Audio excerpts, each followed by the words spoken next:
السلام علیکم ورحمۃ اللہ تعالی وبرکاتہ۔ کیسے ہیں آپ حضرات؟ امید کرتا ہوں کہ سب خیر ہوں گے۔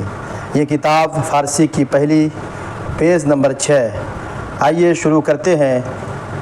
الصلاۃ والسلام علیک یا رسول اللہ، الصلاۃ والسلام علیک یا نبی اللہ، وعلی آلک و اصحابک یا نور اللہ، صلی اللہ تعالی علیہ وسلم۔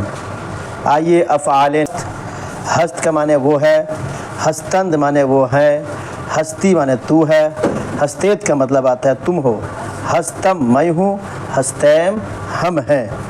جس طریقے سے آپ لوگوں نے گردان یاد کیا تسہیل المصادر میں، پرورت، پروردن، پروردی، پروردیت، پروردم، پروردیم، 6 صیغہ اسی طریقے سے اس میں بھی دیا گیا ہے۔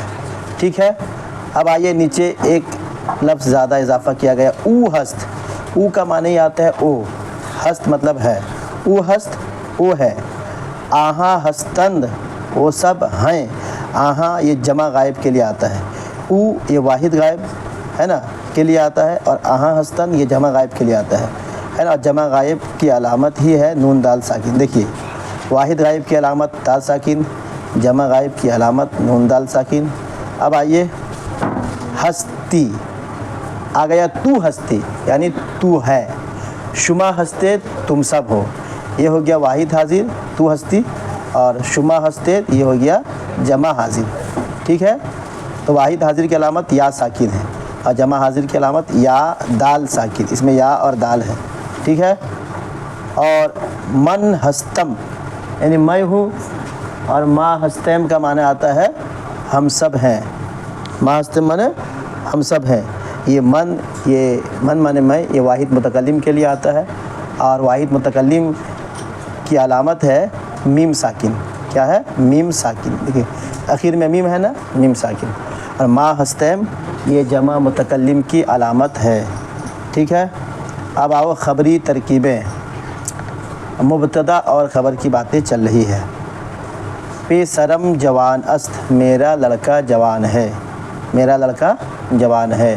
یہ جو است معنی ہے یہ افعال ناقصہ میں سے ہے۔ برادران شما خوشخط اند، تمہارے بھائی اچھی تحریر والے ہیں۔ تو نیک مردی، تو نیک مرد ہے۔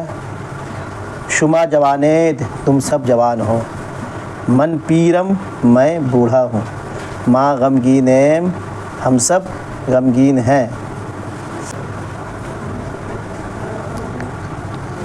دیکھیے، پیسرم جوان است، برادران شما خوشخط اند، تمہارے بھائی اچھی تحریر والے ہیں۔ تو نیک مردی، تو نیک مرد ہے۔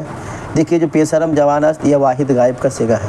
ٹھیک ہے، اور برادران شما خوشخط اند یہ جمع غائب کا صیغہ ہے۔ تو نیک مردی، تو نیک مرد ہے، یہ واحد حاضر کا صیغہ ہے۔ شما جوانید، تم سب جوان ہو، یہ جمع حاضر کا صیغہ ہے۔ من پیرم، میں بوڑھا ہوں، یہ واحد متکلم کا صیغہ ہے۔ ما غمگینیم، ہم سب غمگین ہیں، یہ جمع متکلم کا صیغہ ہے۔ چاقو تیز است، چاقو تیز ہے۔ دلہا خوش اند، اس کا دل خوش ہے۔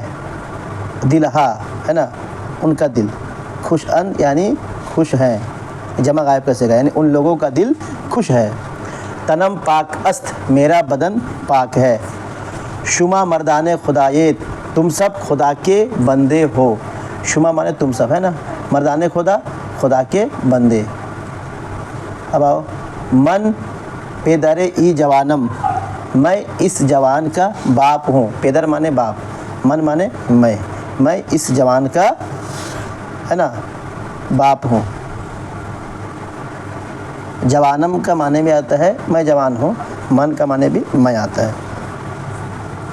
تو پیسارے آ پیر مردی، تو مانے تو، پیسارے آ یعنی او لڑکا، پیر مانے آتا ہے بوڑھا، مردی ماتا ہے میرا مرد۔ تو جو مردی میں جو یا ہے نا، یا ساکن، یہ واحد حاضر کی علامت ہے۔ تو اس بوڑھے لڑکے کا، تو اس بوڑھے مرد کا لڑکا ہے۔ تو پیسرے آ پیر مرد، تو اس بوڑھے مرد کا لڑکا ہے۔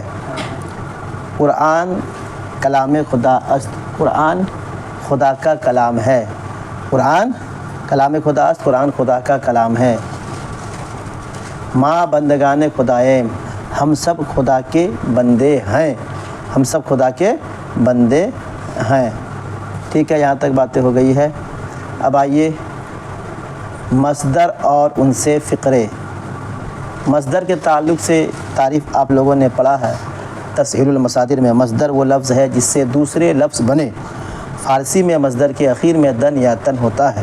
یہ بنانے کا طریقہ جیسے گفتن تن ہے، پر خواندن دن ہے، دال نون زبر دن، دا دن دن ہے نا، تو فارسی میں مصدر کے اخیر میں دن یا تو تن ہوگا۔ دیکھیے اس میں تن ہے، یہ سب میں دن دن دن ہے، لاسٹ میں دن، اس میں تن ہے، تا نون زبر تن۔ تو یہ سب جو یہ جو لائن دکھائی دے رہا ہے نا، یہ گفتن، خواندن، دادن، کردن، داشتن، یہ سب مصدر ہے نا۔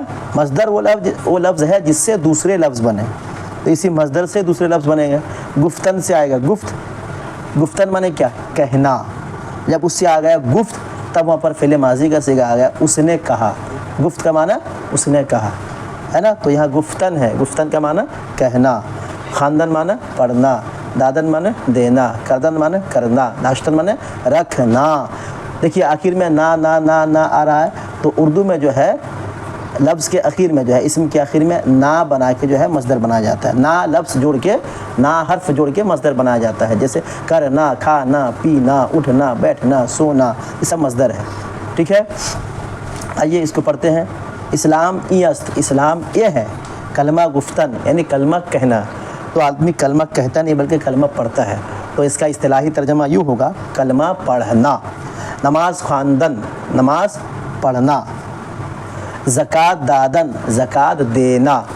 روزہ ماہ رمضان داشتن، رمضان داشتن ہے نا، رمضان کے مہینے کا روزہ رکھنا۔ حج خانہ کعبہ کردن، خانہ کعبہ کا حج کرنا، خانہ کعبہ کا حج کرنا۔ ٹھیک ہے، یہ اسلام ہے، اسلام کی بنیاد جو 5 چیز ہے نا، ٹھیک ہے، وہ سب اگلا چل کے پڑھو گے انشاءاللہ۔ پھر نئے سبق کے ساتھ کل ملیں گے۔ السلام علیکم ورحمۃ اللہ تعالی وبرکاتہ۔